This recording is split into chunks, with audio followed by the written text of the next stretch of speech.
Hi everyone, welcome. My name is Cody with Meyer Woodworks and I'd love to show you around my shop. Alright guys, so you can see my wife's car is parked here. So just to give you an idea, this is the garage that is attached to my house. We are 24 feet deep by 32 feet wide. And that bump out in the back where the laser engraver and dust collector is an additional 2 feet. The ceilings in here are 11 feet in the 2-car bay, and it's an 18-foot vault in the 3rd bay. So we're going to start right over here, and let me show you. This is kind of some general storage that has adapted over time. Now, before I get too far in the shop update, I want you guys to know this is basically the 3rd major iteration of the shop that has progressed over the last 3 years. As I have progressed in the business, bought bigger and new equipment. Obviously, things have moved around and they've changed. So this is just where I'm at right now. And this is probably likely going to change in the next few years, with the end goal being to build a shop out back.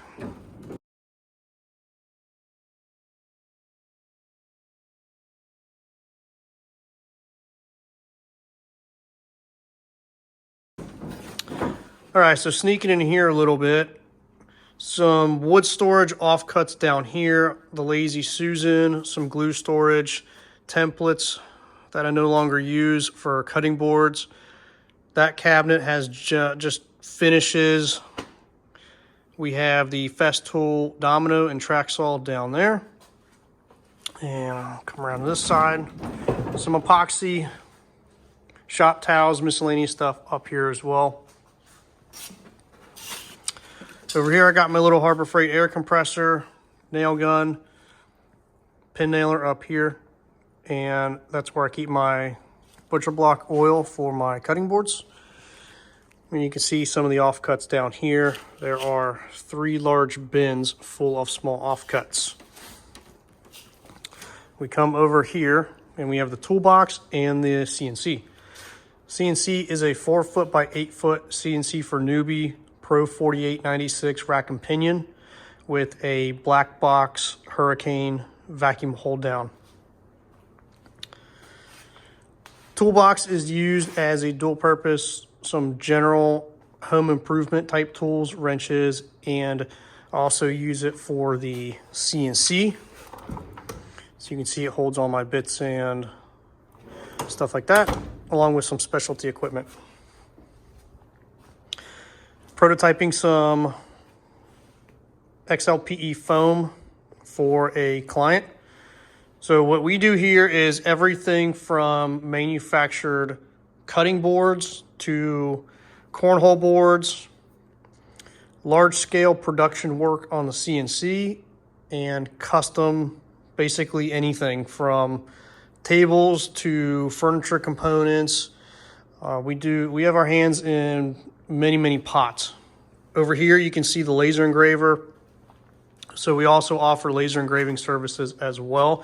This is a Chinese 50-watt 12 by 20 inch bed. That is going to be upgraded hopefully next year as well to a little bit larger and more powerful laser.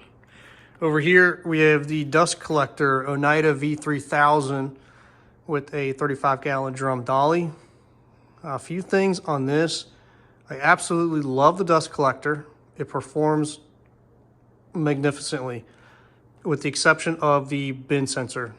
I don't know if mine is faulty or if it's just poor engineering. The sensor sits over here on the drum, and it seems like all my chips fill up in the middle. So the bin sensor never goes off, or if it does, my collector's already overfilled. You can see the pipe I added on here. That's because I rose and moved the dust collector up the wall when I went to the metal ductwork. Eventually, I would probably like to trade that out for a clear hose, and that way you can see those chips come up that clear hose before you override the dust collector, overfill it basically, and then it dumps into the filter stack, and it's a nightmare to clean out. It's happened about a dozen times so far. So if we pan back a little bit, come back towards this. This is my router table that I built based off of the Katz Moses design. I went with a large 2-ply, 3/4 inch plywood top, so it's 1.5 inches thick. It's okay. The top needs to be replaced. Over time, it's gotten heavy use and it's not flat anymore, which poses an issue when you go to do some roundovers. This plate, this lift, is not sitting flat anymore, so this needs to be redone. That said, the Incra Master Lift 2 is absolutely phenomenal. I would highly recommend this. The router I have in here is the Bosch 1617. So we go over here. Here's some wood storage of the larger woods. You see I have some slabs over there, but this is where the majority of the material that comes into the shop gets stored until it gets used. So I want you guys to understand this is a actual working shop. So I would classify myself as a semi-professional woodworker. We do a lot of custom projects, anywhere from, like I said, from dining room tables, dimensional signage, coasters, glassware, a whole bunch of stuff. So depending on what I got working on at the time, I'm in here from a few hours a week all the way up to 40 hours a week. So it varies. On any given week, I generally produce about 70 gallons of sawdust. On the high side, I've been up to 250 gallons of sawdust. So that'll kind of give you an idea of the rate of the shop. All right, so let me bring it back over here. Before we get to that monster, 12-inch DeWalt sliding miter saw. As you can see, it's just perched up here on the workbench. Unfortunately, the give and take of this space, as I've gotten the larger industrial equipment, such as the jointer and the planer, the drum sander, you can see I'm kind of out of space with where I'm at. So some things have to give. Miter saw is one of those things. I don't use it all that often. If I'm dealing with rough lumber, I typically will chop it up to length with the miter saw right there, or I will use a jigsaw. Most often, with what my workflow is, I'm starting with S3S lumber, so it's not that much of a concern. So onto the workbench. This is 4 feet wide and about 7 feet long. There's 9 drawers on this side, 9 drawers on the other side. It's used to store a lot of stuff, anywhere from drywall anchors to screws. I use square head screws almost exclusively. I find that they are much better than Phillips or Torx. And you can just see it's just a random assortment of cabinet hardware, tape, some Rockler clamps, corner jigs, drill bits. Just, it's basically, this is a catch-all. This is where I store my sanding paper and drum sander, Dremel. And the other side is much of the same, just with different equipment. All right, coming over here, my Grizzly 12-inch joiner. This thing is an absolute monster. I believe it's somewhere in the neighborhood of 1,300 pounds, solid cast iron. I started with a Delta 6-inch joiner, which I'm sure many of you have or have seen. And the upgrade to this beast has severely impacted my business and the workflow, because I'm able to take rough stock like this up to 12 inches wide and just absolutely chew through it. It has a 5 horsepower helical head cutter. 100% would recommend. I just got this a few weeks ago. I haven't used it too much, but I will show why I got it, kind of how it works. I offer milling services to clients that are local to the Cincinnati area. Basically, if you have slabs, you can drop slabs off. I'll flatten them on a CNC. Or if you bring me rough lumber like this, I will fully mill it to dimension and make it S4S. So I have a lot of clients that bring me that lumber. Part of the reason, when you get boards that are this big, 8-9 feet long and 10-11 inches wide, it is an absolute bear to push it through that joiner, even with the help of my father. So that's where the power feeder comes into play.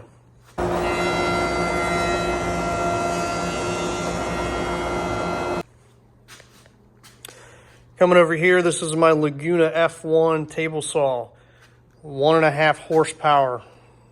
I cannot really recommend this saw.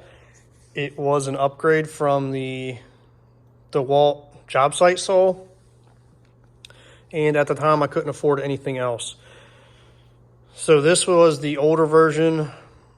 The newer version I think has better dust collection now. The dust collection in this one is actually abysmal. 1.5 horsepower is not enough on a table saw, at least on a cabinet saw like this. So this will be upgraded probably next year as well to a 3 or 5 horsepower saw stop. So one of the things I do absolutely love about this table saw is the Forest Woodworker 2 30-tooth ripping blade. I was a huge skeptic prior to buying one. I ran a Freud Industrial, and I'll just say the Forest Woodworker 2's absolutely blown me away with the performance. I would highly recommend it. I go through a lot of board foot of hardwood material. I get that thing sharpened once a year back at Forest. It cost me about 40 bucks. I couldn't be happier with it. Let's go over to the planer. All right, checking out the Grizzly 20-inch 5 horsepower helical head planer. I got this about 6 weeks ago from my DeWalt 735. This thing is a massive improvement. For many reasons, I decided to get the joiner first. I bought that last year. That DeWalt was good, but the amount of board feet and boards I'm running through it thing, it just couldn't handle it, couldn't keep up with it.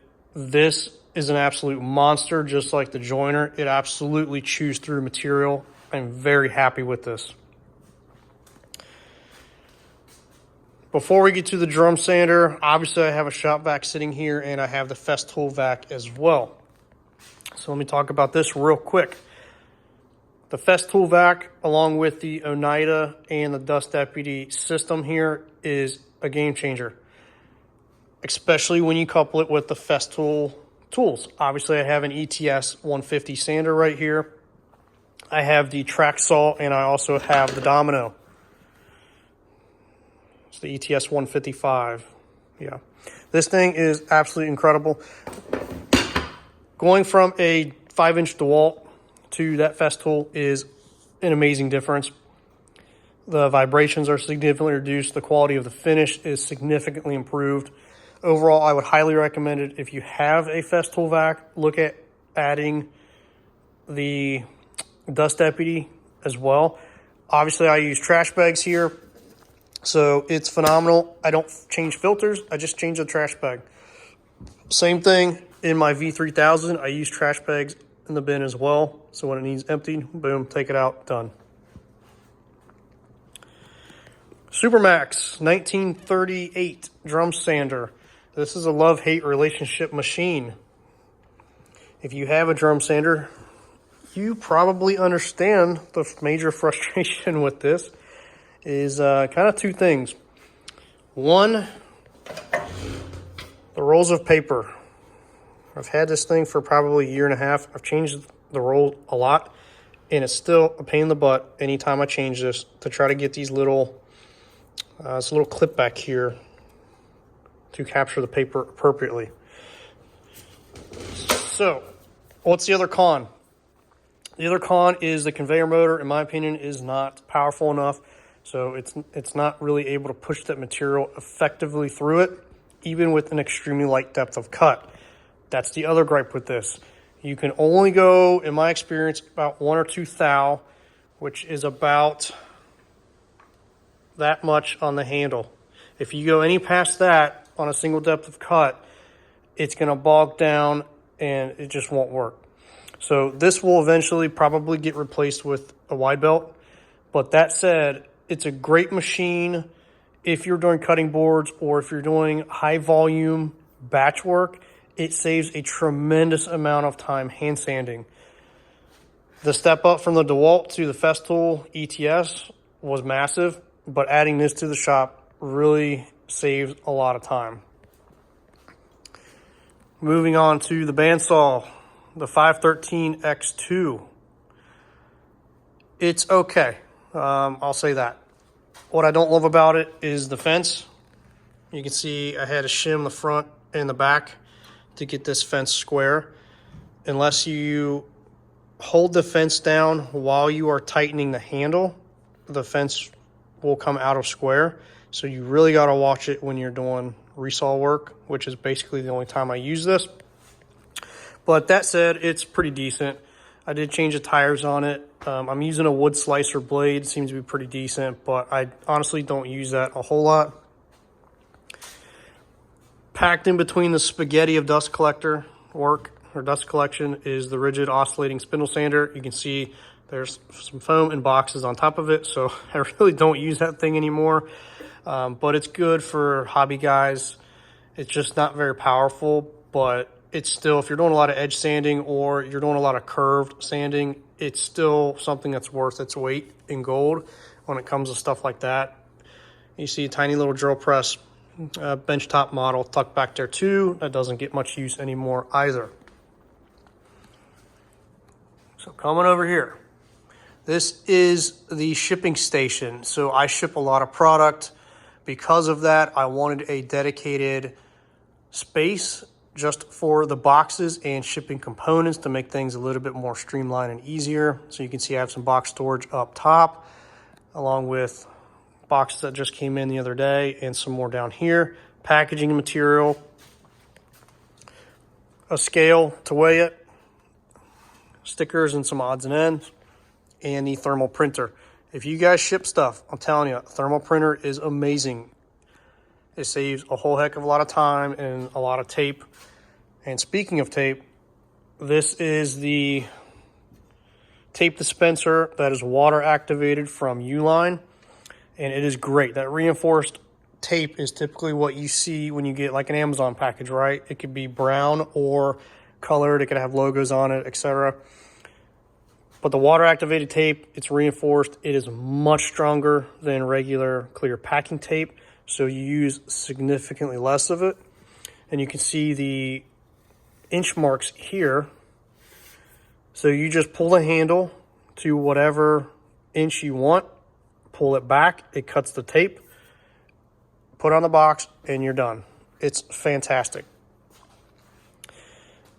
Under the sander and drill press, this is my little inventory station. I focus mainly on custom products, just-in-time manufacturing, so we don't inventory a lot of things here. What I do inventory is a little bit of tumblers and glasses and slate coasters that we laser engrave, and that's really it.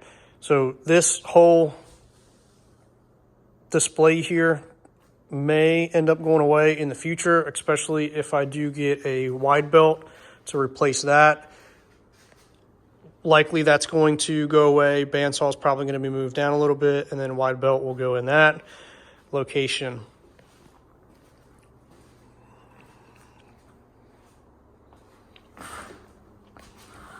So you can see kind of a definitive line that we have going on here. Obviously, my wife still needs to park her car in here. So think about this space right here.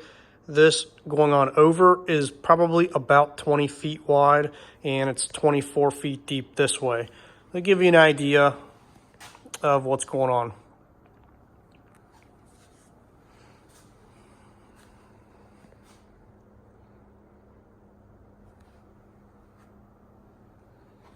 I wanted to go over two huge improvements to the shop, probably the two biggest improvements I ever made so far. One is the Mr. Cool mini split.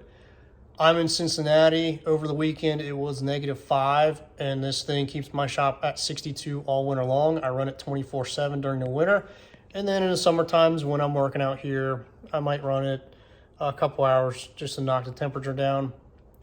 Great investment. The second one is the sub panel. So I ran my own 125 amp sub panel out here. and that's how I power everything. The CNC with the vac table pulls about 80 amps, and then you add the dust collector, pulls another 20 on top of that. Like I said, I also work with my dad, so if he's running the planer or the joiner, that could be another 20 or 30 amps on top of that as well. So all of a sudden, you quickly get up to a lot of electricity usage really quick.